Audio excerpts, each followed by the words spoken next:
So let's start with structure of atom. Quite important with respect to numerical part as well as the uh, atomic structure, rather electronic configuration writing वाला part. अच्छा, इसमें से ना उनका favourite एक वो iso electronic species वाला question हमेशा आता ही है, हर बार आता है. हाँ जी बोलो. नहीं नहीं, okay.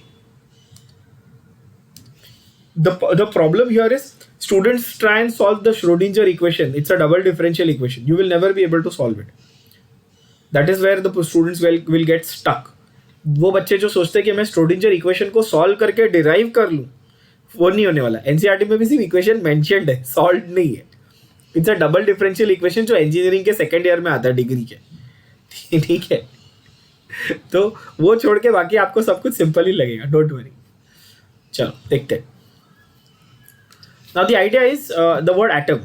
The word atom that comes from the word atomio, which means uncuttable or non-divisible, actually comes from the Sanskrit word. Greek में atomio है, संस्कृत में आता है आत्म, which means आत्मा, which is the soul. Again, non-divisible part. Okay. सबसे पहला important इसमें जो piece of information, that is Dalton's atomic theory. 1808 में दी गई थी Dalton's atomic theory. Now, for NEET point of view, I'll give you a very simple explanation of this. Remember this just like the cell theory. Cell theory was given by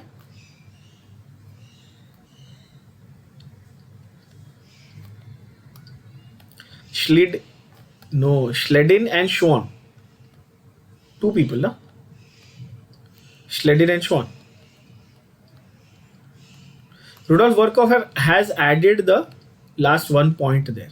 Omnis cellula e cellula. He said omnis cellula e cellula. That is, every cell comes from a pre-existing cell. है ना? But Schleiden and Schwann are given the main credit for developing the cell theory. Same way Dalton. तो वहाँ पे उन्होंने क्या बोला, भाई हर cell दूसरे हिस्से आएगा. वैसे इन्होंने बोला अच्छा मैटर एटम से बना हुआ है. वहाँ पे उन्होंने बोला अच्छा सेल के अंदर न्यूक्लियस है. उन्होंने बोला अच्छा, या उन्होंने बोला अच्छा सेल के अंदर यहाँ पर एटम के अंदर कुछ नहीं है. वहाँ पे उन्होंने कुछ कैरेक्टरिस्टिक्स बताए सेल के, यहाँ पे उन्होंने एटम के कुछ कैरेक्टरिस्टिक्स बताए. काफ़ी कोरिलेट, जो बेस जो है ना, the scientific idea behind both were similar. अच्छा, Dalton's atomic theory was able to explain everything just like law of conservation of mass, जो फर्स्ट चैप्टर में पढ़ते हैं हम. law of conservation of mass, by the way this was given by Antoine Lavoisier. उसको Dalton's atomic theory use करके prove किया. law of constant composition, that is definite proportion, law of multiple proportion, very successfully. However, what it failed to explain was the result of mass experiments. For example, substances like glass or ebonite when rubbed with silk or fur get electrically charged. इसको physics में आप static electricity के नाम से जानते हो. Dalton की atomic theory से ये नहीं पता चला कि एटम न्यूट्रल है तो स्टैटिक इलेक्ट्रिसिटी कहाँ से आ रही है, ये नहीं पता चला. तो यहां से फिर चालू हुआ आइडिया कि नहीं भाई कुछ तो होगा एटम के अंदर which is capable of producing this electricity, right. And discovery of particles के ऊपर हम लोग आ गए. तो डिस्कवरी ऑफ इलेक्ट्रॉन. अच्छा, इलेक्ट्रॉन को लेकर झगड़ा है, सब लोग बोलते हैं किसने किया. कोई लोग बोलते हैं कि फैराडे को क्रेडिट मिलना चाहिए बिकॉज बेसिक आइडिया तो उसने दिया था. In 1830, Michael Faraday, हाँ obviously credit is given to J.J. Thomson obviously, but idea जिस पे उन्होंने बेस किया वो दिया था हमारे फैराडे उन्होंने, है ना, माइकल फैराडे. तो माइकल फैराडे ने 1830 में ये दिया भाई, ये बताया कि electricity is pass through a solution of an electrolyte chemical reaction मिलाकर. ये तो हमने इलेक्ट्रोकेमिस्ट्री में इसको पूरा डिटेल में घुस गए थे हम इसमें, इलेक्ट्रोलाइसिस के फैराडेज लॉज ये वो सब कर डाले. And he gave us Faraday's laws also. ठीक है, वैसा ही सिमिलर आइडिया लेकर मिड 1850s में लोगों ने कैथोड रे डिस्चार्ज ट्यूब्स बनाए. ये क्या थे डिस्चार्ज ट्यूब्स, थे क्या? तो ये थे sealed glass chambers. Sealed glass chambers थे. वैक्यूम पंप इसलिए लगाया ताकि उसके अंदर कोई भी गैस वगैरह ना रहे, और अगर हमको गैस रखनी है सपोज, तो हम स्पेसिफिक गैस रखें जो हमको पता है कि कंडक्ट करेगी. हम रैंडम नहीं रखेंगे, कोई भी रैंडम गैस नहीं रखेंगे, हम पर्टिकुलर गैस उसमें फिल करेंगे जो हमको पता है अच्छा कि ये कंडक्ट करने में हेल्प करे, चलेगा. डेंस गैस चाहिए होती जनरली. अच्छा, फ्लोरेसेंट कोटिंग. यहाँ पे अगर आप देखो ये फ्लोरेसेंट कोटिंग मतलब one end of the glass tube was functioning like a screen. क्योंकि हमको तो पता नहीं ना कि इलेक्ट्रॉन दिखता कैसे, तो इलेक्ट्रॉन पहुंचा कि नहीं पहुंचा ये पता कैसे चलेगा. तो फ्लोरेसेंट स्क्रीन पे जब शाइनिंग होगी तो पता अच्छा इलेक्ट्रॉन पहुंच गया. That is the idea. So what mister Thomson did, and that concept of the cathode ray tube is still alive till today, if you ask me, which is brilliant. Our television screens, जो पुराने TV होते थे curved वाले, अब तो flat screen हो गए सबकी, उनमें कैथोड रे ट्यूब का ही फंडा था. ठीक है ना, पुराने टीवीज में. अच्छा, कैथोड रे ट्यूब क्या है? It is made of glass, contains two thin pieces of metal called electrodes sealed inside it. Gas at very low pressure and high voltage. ठीक है. प्रेशर कैन बी एडजस्टेड, जो already मैंने कहा कि vacuum tube लगाया हुआ है. इसमें ना पब्लिक क्या करती है जनरली, इस पार्ट पे मैंने देखा है, इस पे अभी देखो कोई भी आपके क्लास में भी ऐसा होता होगा, एक एक डेढ़ घंटे कैथोड रे ट्यूब के स्ट्रक्चर, उसके ड्राइंग डायग्राम, इस पर टाइम वेस्ट हो रहा है. उसका फालतू है, इस पर टाइम वेस्ट मत करो. That is not intelligent, smart thing to do. When high voltage is applied, a stream of particles move from in the tube from the negative electrode, that is the cathode, to the positive electrode. How do we know this? As I said, we will know this by the zinc sulfide. Yes, that is the bright spot, है ना, fluorescent material. ना उधर लिखा है diagram में, लिखा है fluorescent, यहाँ लिखा है फॉस्फोरेसेंट. एक ही बात है, जो चमकता है एनर्जी पड़ने पे, इलेक्ट्रॉन्स के टकराने पे जो चमकता है वो फॉस्फोरेसेंट या fluorescent. That is the idea. ठीक है. दिस वाज चेक्ड और confirmed by the zinc sulphide. A bright spot is developed on the coating. ठीक है. रिजल्ट क्या क्या थे? Cathode rays start from cathode move towards anode. आप नोटिस करो यहाँ पे अभी तक उसको इलेक्ट्रॉन नहीं बोला है, उसको क्या बोल रहे हैं? कैथोड रेज बोल रहे हैं. सारी प्रॉपर्टीज आपको इलेक्ट्रॉन वाली लिखनी है, इलेक्ट्रॉन शब्द यूज नहीं करना बस. ठीक है. Rays are not visible but behaviour is observed by the phosphorescent और fluorescent material. Obviously television picture tubes are cathode ray tubes, है ना. हमको जब हमको जब पिक्चर दिखती है स्क्रीन पे, तो that is electrons hitting the screen at various spots and creating brightness so that we are able to see it. ठीक है. Okay. In the absence of this thing, they always travel in straight lines. We know this. Presence of electrical or magnetic field is similar to that expected from negatively charged electrons. That is why later it was found that they are negatively charged particles called electrons. ठीक है. The characteristics do not depend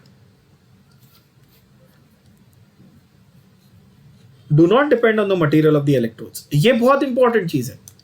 अगर आपको वो exam में confuse करने के लिए MCQ में बोलता है कि कैथोड रे ट्यूब का इलेक्ट्रोड पहले कॉपर का था, अभी आयन का कर दिया, what is the difference? Nothing.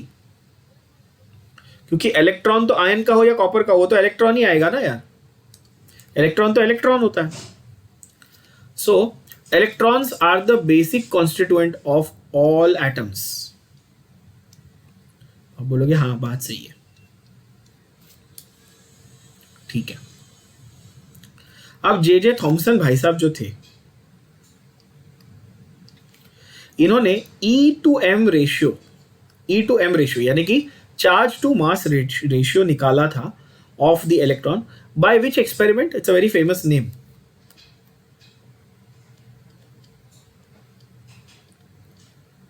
charge to mass ratio, Millikan's oil drop experiment, very good. Charge to mass ratio of electron was found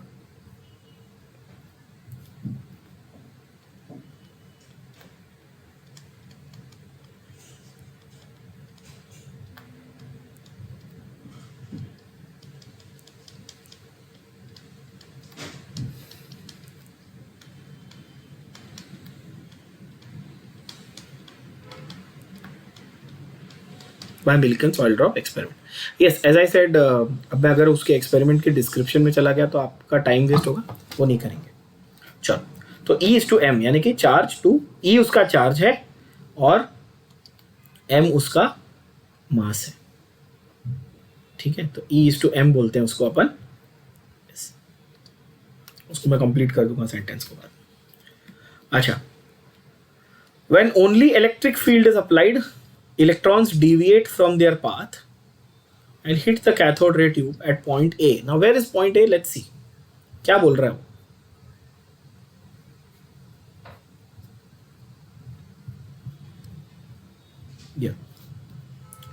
तो आप देखो, वो बोल रहा है भाई यहाँ पे मैंने पॉजिटिव प्लेट लगाई है, यहाँ पे मैंने नेगेटिव प्लेट लगाई है. अगर मैं इलेक्ट्रॉन्स को पॉजिटिव प्लेट की तरह डिविएट करता हूँ, only electric field is applied, तो पॉजिटिव प्लेट की तरफ जाएगा तो वो ऊपर जाएगा यानी कि पॉइंट ए पे पहुंचेगा. ये स्क्रीन है मेरी फ्लोरेसेंट स्क्रीन. और अगर इलेक्ट्रिक फील्ड नहीं है तो वो स्ट्रेट लाइन में जा रहा हो तो मुझे मालूम ही है ऑब्वियसली. अगर ओनली मैग्नेटिक फील्ड लगाई है, ओनली मैग्नेटिक फील्ड, तो वो पॉइंट सी तक पहुंच रहा है. And if I balance the electric and magnetic field, मतलब इलेक्ट्रिक एंड मैग्नेटिक फील्ड एक दूसरे को कैंसिल करे, ऐसा अगर मैं करूं तो वो क्या करेगा, स्ट्रेट लाइन में जाएगा और पॉइंट बी जहां पे मैं एक्सपेक्ट कर रहा था वहीं पे हिट करेगा. इसका ये अर्थ है कि इलेक्ट्रॉन्स यानी कि cathode rays are affected by both electric as well as magnetic field. Correct है ना? अच्छा, so when only electric field is applied वो पॉइंट ए पे जाता है, when only magnetic field is applied वो पॉइंट सी पे जाता है, and when both are balanced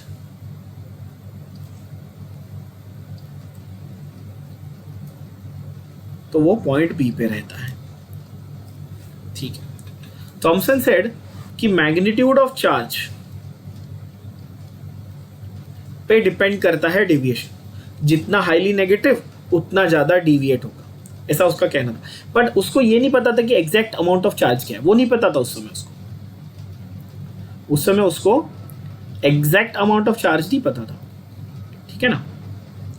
अच्छा, और दूसरा उसको पता था कि भाई mass, obviously lighter the particle more is the deviation. सीधी बात है ना, हल्का रहेगा तो ज्यादा दूर तक डिविएट होगा. तो ये तो कॉमन सेंस हो गया, इसमें कोई रॉकेट साइंस तो था नहीं. और तीसरा ऑब्वियसली स्ट्रेंथ ऑफ इलेक्ट्रिकल और मैग्नेटिक फील्ड. जितनी ज्यादा स्ट्रॉन्ग फील्ड उतना ज्यादा डिविएशन, ऑब्वियस, ये भी पता है. तो Thomson was able to find the E by M value to be. Now this you have to remember, this value you have to remember. इसको मैं स्टार मार्क करूं. He was able to determine by this method, okay,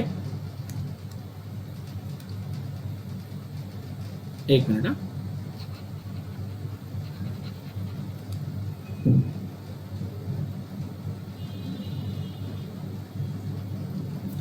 या coulomb per KG. What he did was basically he said कि अच्छा इतने मास का इतना deviation होता है.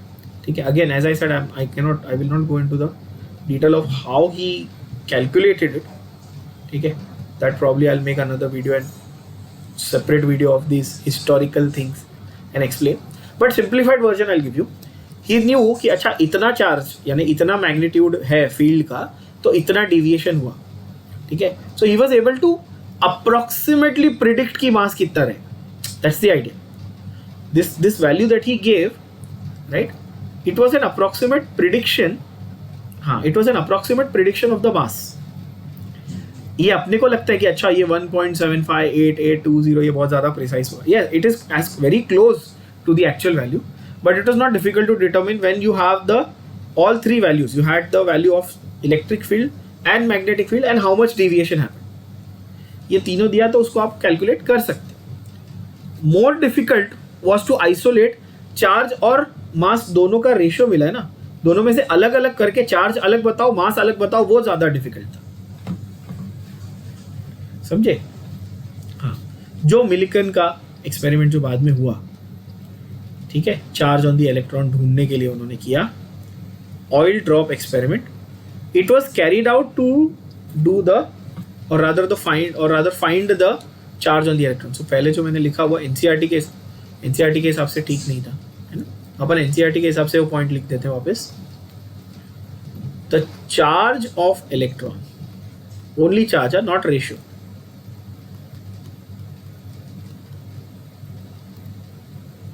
थॉमसन एक्चुअली जो मैंने पहले लिखा था वो वैसा था, बट ठीक है, अभी एनसीईआरटी को फॉलो करते हैं. Charge of electron was determined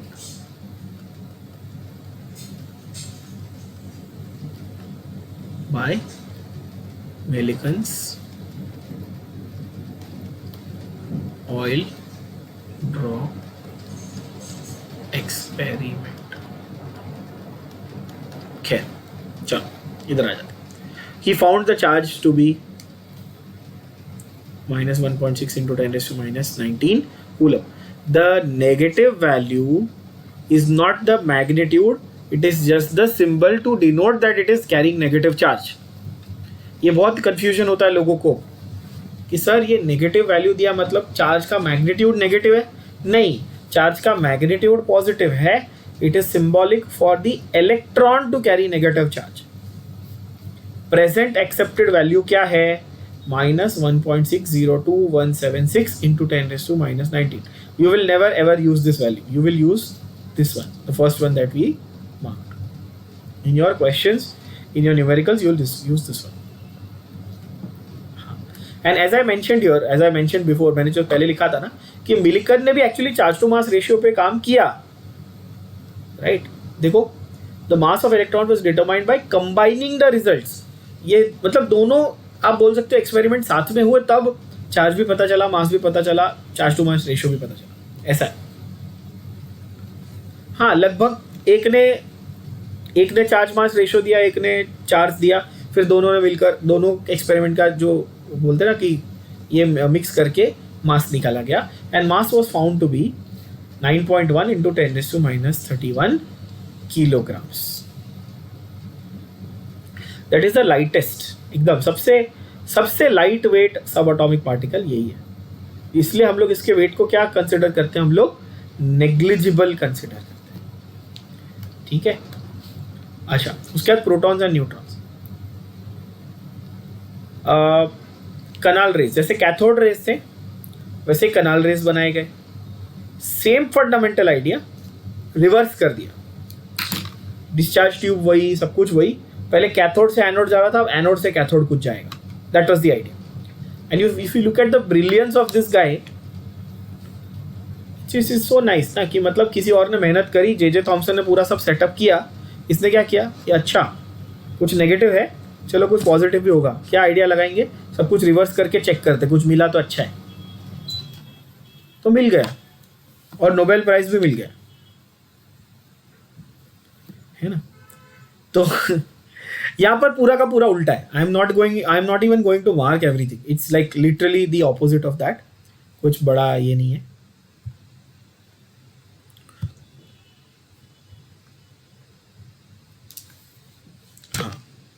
Yes. Now here the certain important 1 or 2 important points that we'll mark. Those are important. देखो, हाँ, यहाँ पर charge to mass ratio of the particles depends on the gas from which these originate. वहाँ पर बहुत important statement है, इसको confuse नहीं करना. वहाँ पर था does not depend on the material of the cathode from which it originates. And the material of the cathode was not a gas, it was a metal, boss. Here they are clearly saying depends on the gas. वहाँ पे does not depend on the material of the cathode. यहाँ पर depends on the gas. Clear? यहाँ पे nature of gas भी दिया है, let's सी. अच्छा, material of electrodes and nature of gas both दिया है. Okay, yes. बट मेनली यहाँ पर material of electrons, that's the idea, because that is the one that is actually releasing the electrons. Cathode ray को release कर रहा है material of the electron, है ना. अच्छा, बाकी तो सब सेम है. Fundamental unit of electrical charge वही मैग्नीट्यूड, सेम फंडामेंटल यूनिट है. क्या है लिखा first point? Mass of positively charge particles depends on the nature of the gas. These are, हाँ वही सेम पॉइंट रिपीट किया है. Same point repeat, first and second same point repeat है. They are positively charged gaseous ions. Now why they are positively charge gaseous ions, ये फंडा था. Because hydrogen की अगर हम बात कर रहे थे तो उसमें एक प्रोटॉन होता है, एक इलेक्ट्रॉन होता है ना. और जब मैं उसको आयोनाइज कर दूं तो क्या बचा? सिर्फ प्रोटॉन ही तो बचा. तो टेक्निकली वो क्या है? वो आयोनाइज पार्टिकल ऑफ गैस हुआ ना. समझा? ऐसा है. अच्छा, तो the smallest and lightest positive ion was obtained from, ये जो अभी मैंने कहा वही, the smallest and lightest positive ion was obtained from hydrogen as was called as a proton. This was characterised in 1919 वगैरह वगैरह, ऑल दैट फाइन फालतू.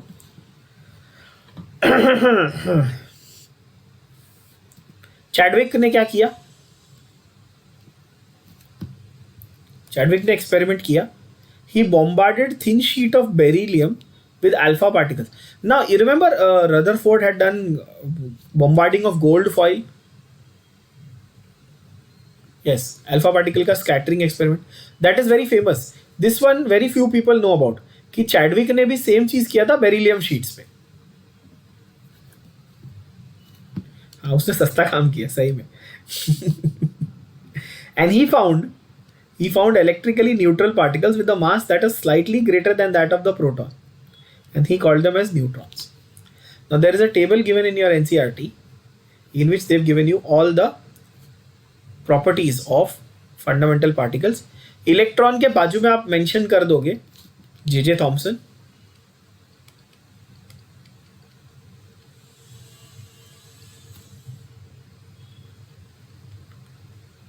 Proton का डिस्कवरी का जो ये है, क्या बोलते हैं,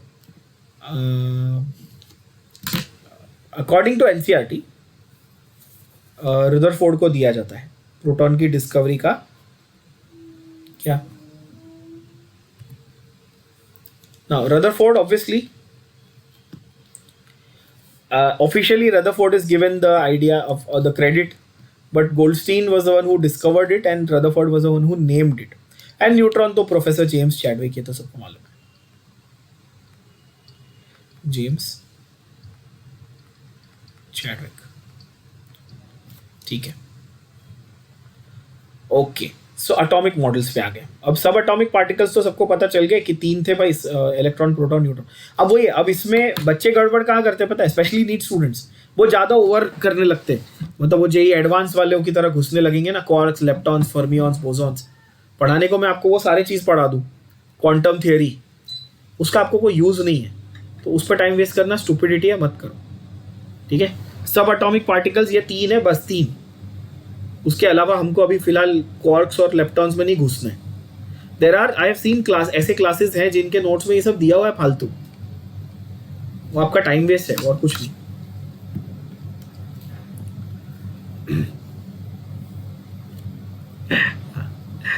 ओके, देखो, सो डाल्टन की इंडिविजिबल पार्टिकल की थियरी तो बैंड बज गई ना उसकी, क्योंकि उसने बोला भाई इंडिविजिबल एटम होता है. बट बाद में जब सब एटॉमिक पता चला तो डाल्टन का वो मेजर पॉइंट ही रॉन्ग हो गया कि भाई एटम को आप स्प्लिट नहीं कर सकते हो. तो फिर सवाल ये आने लगे कि अगर पॉजिटिव चार्ज भी है, नेगेटिव चार्ज भी है, तो ऐसा क्यों है कि कोई सब्सटेंस को, जैसे अभी ये सब्सटेंस है, इसको मैंने हाथों में पकड़ा तो मुझे इलेक्ट्रिक शॉक क्यों नहीं लग रहा?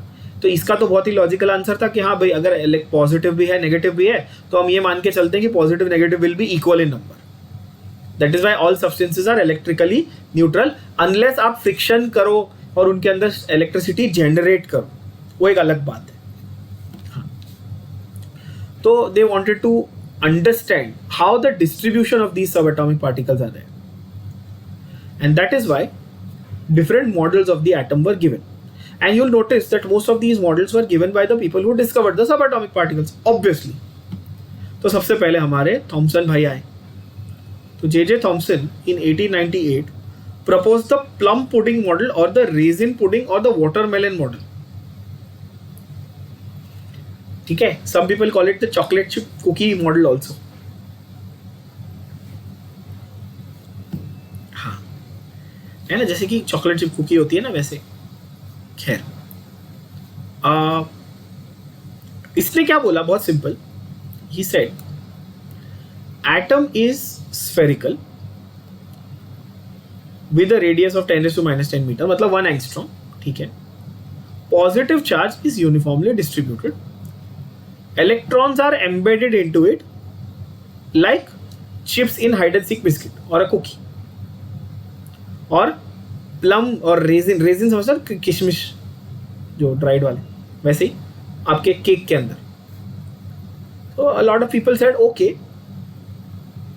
दैट इज फाइन, चलो मान लेते हैं. बट इसका ड्रॉबैक क्या समझते हैं? अच्छा, पहले तो उसने बोला अच्छा पुडिंग और वाटरमेलन, ठीक है, सीड्स आर इलेक्ट्रॉन्स. तो यहां पर सीड्स वर डिनोटिंग इलेक्ट्रॉन्स. इसका सबसे बड़ा ड्रॉबैक ये है कि mass of the atom is assumed to be uniformly distributed over the atom. क्योंकि उसने यही कहा ना कि पॉजिटिव चार्जेस यूनिफॉर्मली डिस्ट्रीब्यूटेड, और ये तो पहले ही एस्टैब्लिश हो चुका था कि पॉजिटिव वाले जो पार्टिकल्स है they carry certain amount of mass. तो इन भाई साहब की थ्योरी के हिसाब से overall mass has to be uniformly distributed. But later results, जो एक्सपेरिमेंट्स हुए उससे पता चला कि ऐसा नहीं है कि मास ओवरऑल यूनिफॉर्मली डिस्ट्रीब्यूटेड है. मास तो पूरा का पूरा कहाँ है? सेंटर में है, कॉन्सेंट्रेटेड मास है. तो ये मेजर ड्रॉबैक था. ड्रॉबैक क्या था? That mass of the atom is concentrated in the centre.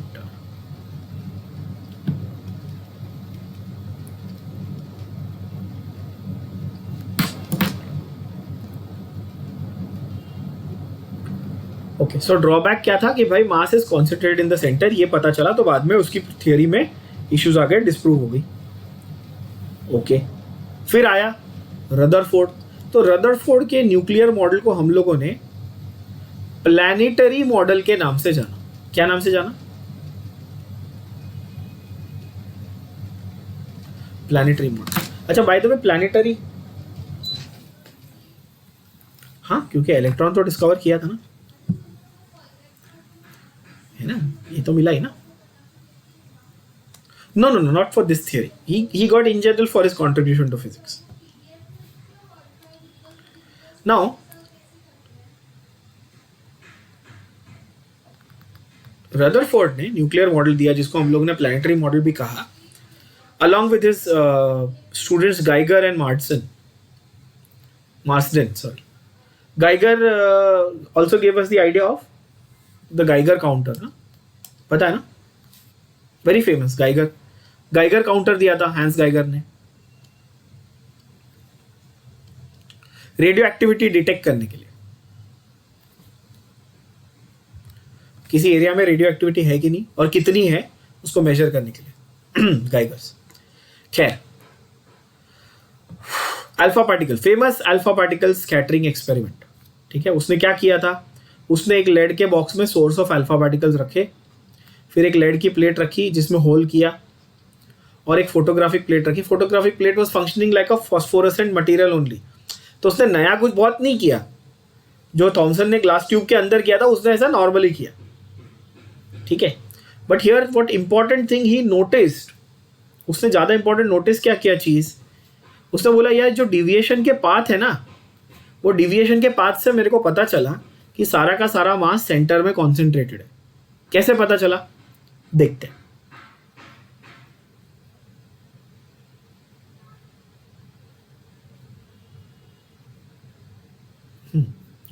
So what was the experiment? First of all, let's see what was the experiment. He bombarded high energy alpha particles. By the way, alpha particles are what?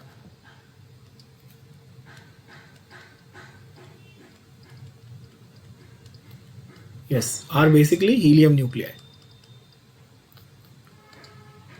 Are helium nuclei. मतलब वही ना, electron निकाल दिया, सिर्फ nucleus बचा, proton neutron.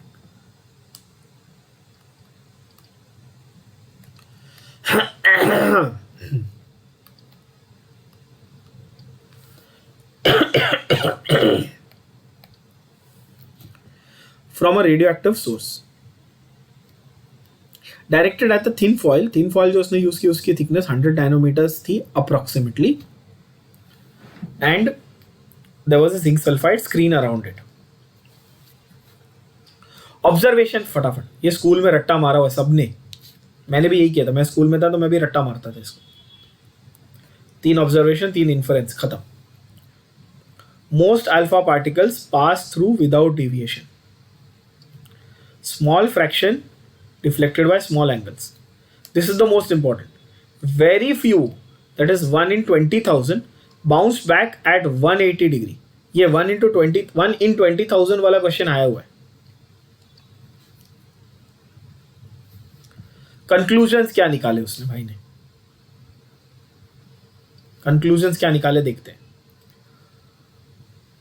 Most of the space in the atom is empty. तो आपको ये एमसीक्यू में क्या पूछेगा कि most of the alpha particles went undeflected, इससे which of the following conclusions were drawn. तो फर्स्ट वाले से फर्स्ट कंक्लूजन, सेकंड वाले से सेकंड कंक्लूजन, थर्ड वाले से थर्ड, ऐसा फंडा है. समझे बात को, दैट इज इंपॉर्टेंट. तो फर्स्ट वाले से, तो मैं यहां पे आपके लिए एरो कर देता हूं, इससे पता चला कि ये है. बिकॉज दे पास अनडिफ्लेक्टेड, तो most of the space is empty. Few are deflected, so deflection must be due to repulsive force, showing that positive charge of the atom is not spread. It is actually concentrated in a small volume that repelled and deflected the positively charged particles. Okay, that is the some of them were deflected through small angles. And the most important, volume occupied by nucleus is negligible as compared to total volume of atom. Radius of atom is 10 raised to minus 10 meter and nucleus is 10 raised to minus 15. 10 raised to minus 10 is, by the way, angstrom, and 10 raised to minus 15 is femtometer. Femtometer. So you have nano, then pico, then femto.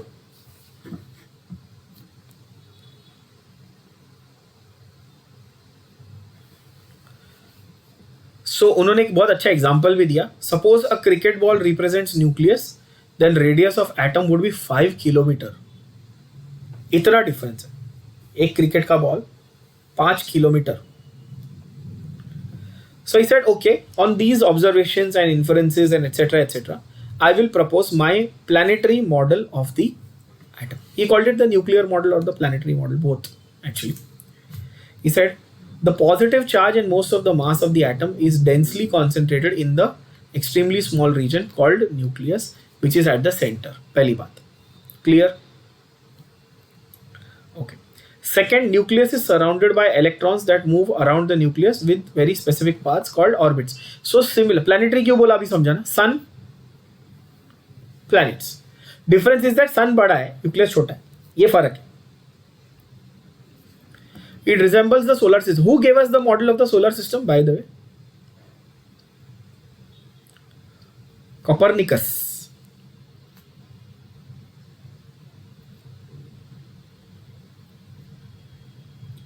Yes. And he last में said that electrons and the nucleus, because nucleus has neutral and positive particles. तो overall charge of nucleus क्या हुआ? Positive. So electrons will remain attached to the protons, मतलब उनके बीच में आपस में attractions और interactions होते रहेंगे due to electrostatic forces. Due to what? Electrostatic forces. अच्छा, atomic number and mass number, these are very basic concepts, very basic concepts. Okay, we know this, we've been studying this since school. Atomic number क्या है? Z, that is number of protons, also the number of electrons. Neutral की spelling गलत है, ध्यान से देख लेना. अच्छा, जो प्रोटॉन्स और न्यूक्लियॉन्स, सॉरी, प्रोटॉन्स और न्यूट्रॉन्स न्यूक्लियस के अंदर हैं, इसीलिए कलेक्टिवली उनको बोला जाता है न्यूक्लियॉन्स. समझे? Protons and neutrons.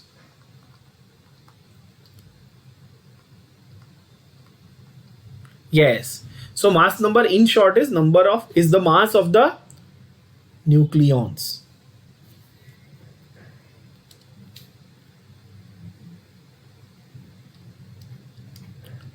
So protons plus neutrons. So technically mass number को मैं nucleons का नंबर भी बोल सकता हूँ. Isobars and isotopes again very simple, बहुत बार लिखा हुआ है.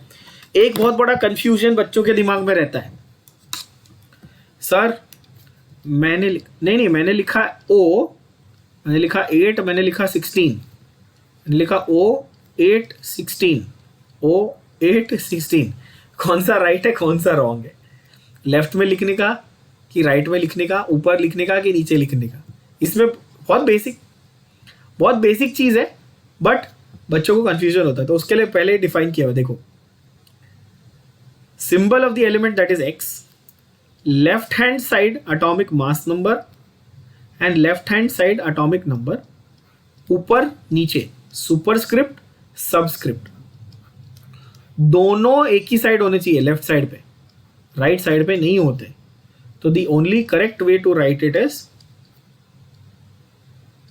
दिस, यानी ऑक्सीजन 8 16, नाइट्रोजन 7 14, इस तरह लिखना है. सोडियम 11 23. ठीक बात. आइसोटोप्स क्या है और आइसोबार्स क्या है? Let's see. Isobars same mass but different atomic number. For example C14 N14, mass number same, atomic number different. Isotopes उल्टा, same atomic number different mass number. Isotopes की वजह से मेंडेलीव के पीरियोडिक टेबल की band बज गई थी, याद है ना? मेंडेलीव के पीरियोडिक टेबल का प्रॉब्लम, ड्रॉबैक सबसे बड़ा क्या था? He did not account for isotopes. उनका मेंडेलीव का पीरियोडिक टेबल अच्छा था, बट वही है, because of the presence of isotopes वो ड्रॉबैक हो गया. एग्जाम्पल हाइड्रोजन की बात करें तो protium that is H11, deuterium that is H12, tritium that is H13. Percentage के साथ याद रखना पड़ेगा, आ सकता है 99.985, 0.015, and tritium in trace amounts. Tritium in trace amount. अच्छा, आपको रट्टा मारने के लिए नहीं बोल रहा हूं मैं परसेंटेज, ऐसा क्वेश्चन में आया और क्वेश्चन में दिया हुआ था, तो आपको चिंता करने की जरूरत नहीं. If you don't remember these percentages that is fine, this one no problem, but you have to remember at least there are 3 types, उतना तो याद रखना पड़ेगा. सेम वे आपके पास मीनिंग, ओके, बताता हूं. Then you have carbon. Carbon की भी 3 वैरायटी है, 6 7 एंड 8 न्यूट्रॉन्स, मतलब C12 C13 and C14. Same way chlorine C35 and C37.